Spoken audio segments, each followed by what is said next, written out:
నా ప్రజలారా నా మాట ఆలకించుడి, నా జనులారా నాకు చెవియొగ్గి వినుడి.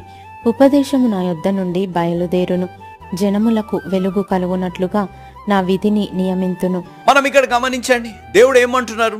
వినుడి, ఆలకించుడి అనగా మీరు గమనిస్తే లిజన్ యు వరల్డ్, వినుడి ఓ లోకమా అనేది ఇక్కడ మనం గమనించాలి. ఏమి వినాలి?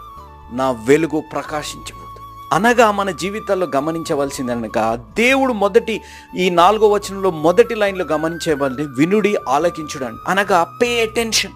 Pay attention. నేను చెప్పేదాని గురించి మీరు ఆలకించండి, మీరు వినండి, దాని గురించి మీరు దాంట్లో లోతైన అనుభవంలోకి మీరు రండి అనేది దేవుడు యొక్క సూచన.